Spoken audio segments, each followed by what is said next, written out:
نہیں کیونکہ تو نے اپنے جواب نہیں دیے سوالوں کہ کیا تجھے ظالم گمان کروں؟ تو کہا اچھا میں آپ سے اب سوال کرتا ہوں۔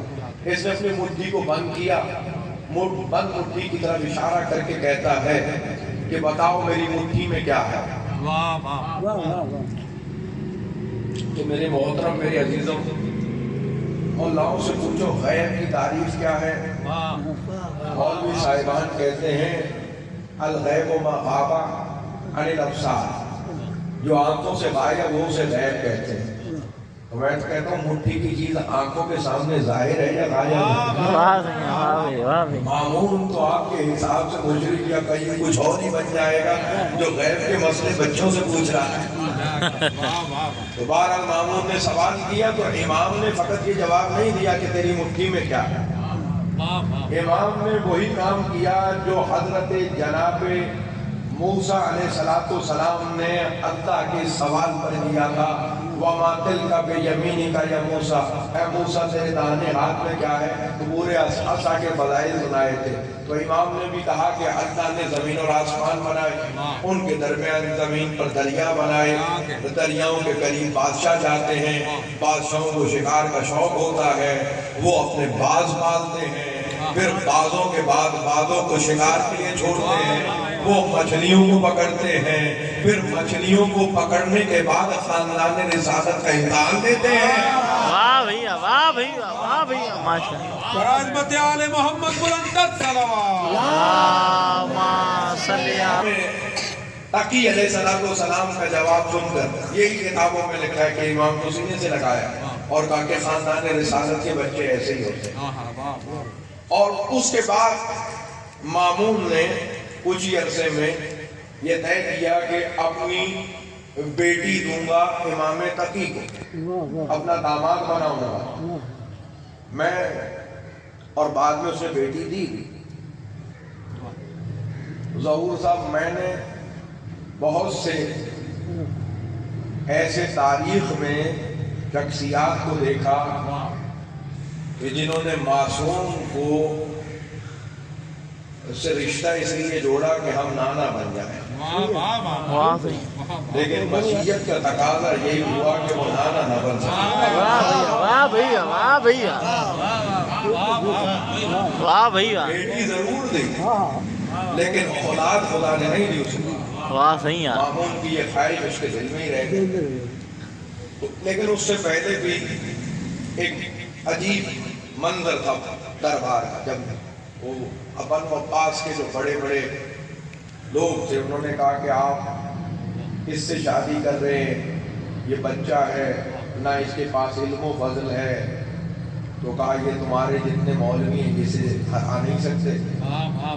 تو پھر تیار کیا گیا ایک یحییٰ ابن اقسم نامی شخص جس کے پاس اس دور کا عہدہ تھا قاضی القضات، یعنی چیف جسٹس۔ تو چیف جسٹس صاحب آئے، انہوں نے کہا یہ تو بچہ ہے، میں اس سے بات نہیں کروں گا، اب بات تو کر کے دیکھیے، خاندان رسالت سے تعلق رکھتا ہے۔ تو اس منزل پر کہا یہ بچہ ہے، نماز روزے کا تو ہو سکتا ہے مسئلہ بیان کر دے، میں اسے حج کا مسئلہ پوچھوں۔ واہ بھیا، واہ بھیا، حج کا اس نے مسئلہ چھیڑا۔ اس نے کہا حج کے موقع، حج کے لیے جاتے ہوئے انسان اگر شکار کرے تو اس کا کفارہ کیا ہے؟ امام نے کہا تمہارا تو سوال ہی نامکمل ہے۔ واہ بھیا، واہ بھیا، اس سوال کی تو 22 شکیں ہیں، بتاؤ تم کس کی بات کرو؟ واہ بھیا، واہ بھیا، امدن کیا، سہمن کیا، آزاد تھا، غلام تھا، دن میں کیا، رات میں کیا، پہلا شکار ہے یا بار بار اصرار کر رہا ہے، گناہ پر نادم ہے یا مصر ہے، یہ کس کی بات کر رہے ہو؟ امام نے اس کے سامنے 22 مسائل سامنے رکھ دیے کہ کس کی بات کر رہے ہو تاکہ میں اس کے مطابق جواب دوں۔ تو آپ جب اس کے ذہن میں خود اس قدر مسائل کی وسعت نہیں تھی، اسے اندازہ ہو گیا کہ میں مجھ سے، پھر امام نے خود اس کے کہے بغیر ایک ایک شک کو واضح کیا اور اس کا کفارہ بیان کیا۔ تو جب امام بیان کر چکے تو امام نے کہا اب میں بھی تم سے کوئی سوال کرتا ہوں۔ واہ بھیا، واہ بھیا، واہ بھیا، تو کہا کہ کر لیجیے، لیکن اب وہ سمجھ تو گیا تھا کہ جو غرور اور سب کچھ تھا وہ ایک ہی سوال میں اڑ گیا، غرور تھا وہ دھل گیا ہے۔ اب امام نے سوال کیا کہ ایک آدمی نے آدھی رات کو ایک کنیز پر نگاہ کی جو حرام تھی، طلوع آفتاب کے بعد حلال ہو گئی، ظہر میں پھر حرام ہو گئی، عصر میں پھر حلال ہو گئی، مغرب میں عورت پھر حرام ہو گئی، عشاء میں پھر حلال ہو گئی، آدھی رات کو پھر حرام ہو گئی، صبح پھر حلال۔ بتاؤ یہ ایک عورت اتنی مرتبہ ایک آدمی پر حرام کیسے ہوئی، حلال کیسے ہوئی؟ اب یحییٰ ابن اقسم کہاں سے بتا رہا؟ تو یحییٰ کے پاس تو کچھ نہیں تھا، خاموش ہو گیا۔ تو مامون نے کہا سرکار آپ ہی بیان کر دیجیے۔ تو امام علیہ السلام نے کہا رات کے وقت تو کسی اور کی کنیز تھی، تو اس کو دیکھنا تو حرام ہے پر آئی کنیز کو۔ صبح کے وقت فجر کے دن میں فجر طلوع آفتاب کے بعد خرید لی تو حلال ہو گئی، ظہر میں آزاد کر دیا حرام ہو گئی، عصر میں نکاح پڑھ لیا حلال ہو گئی، مغرب میں صیغہ اظہار پڑھ دیا حرام ہو گئی، عشاء میں کفارہ دے دیا حلال ہو گئی، آدھی رات کو طلاق رجعی دے دی حرام ہو گئی، صبح رجوع کر لیا حلال ہو گئی۔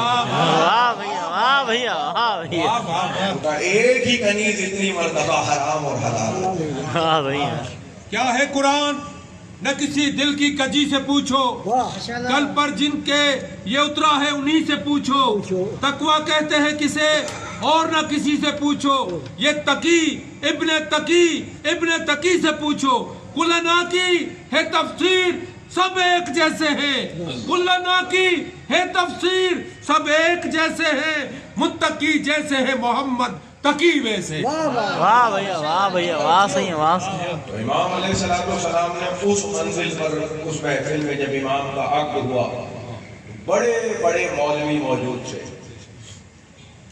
کسی سے امام نے نہیں اپنے نکاح کا خطبہ پڑھا، واہ بھیا آپ نے اپنا عقد خود پڑھا۔ یہ میرے سامنے سمر محمدی صاحب مولانا شکیر صاحب موجود ہیں، تو یہ آپ کے جب بھی عقد ہوتا ہے تو ایک خطبہ پڑھتے ہیں، وہ جو خطبہ اہل تشیع میں آج تک رائج ہے یہ وہی خطبہ ہے جو امام تقی علیہ السلام نے دربار میں پڑھا۔ واہ بھیا واہ بھیا۔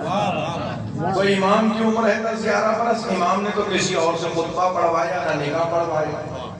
کیوں نہیں پڑھوایا؟ امام کا قابل نہیں تھا، اہل نہیں تھا، نا اہل ہو تو معصوم اپنے عقد کا خطبہ نہیں پڑھواتے۔ بھائی تقی علیہ السلام امام ہیں، محمد مصطفیٰ ان کے بھی امام ہیں، تو امام تقی نے یہ درس دیا کہ میرے زمانے میں کوئی اہل نہیں ہوتا تو میں خود تو اپنا خطبہ پڑھ لیتا ہوں، نا اہل سے نہیں پڑھواتا۔ محمد کی نگاہ میں ابو طالب اتنا اہل تھا، اس لیے ابو طالب سے خطبہ آگے بڑھوایا۔ واہ بھیا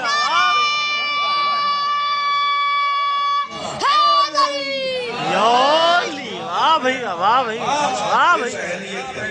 کہنے کو تو کہہ دیتا ہے کہ عمران ہے کافر، کہنے کو تو کہہ دیتا ہے کہ عمران ہے کافر، تو بھی بتا کیا تیرا بھی کوئی ایمان ہے کافر؟ کس دین کا پرچار تو کرتا ہے ملا، کس دین کا پرچار تو کرتا ہے ملا، خود تیرے نبی کا نکاح خوان ہے کافر۔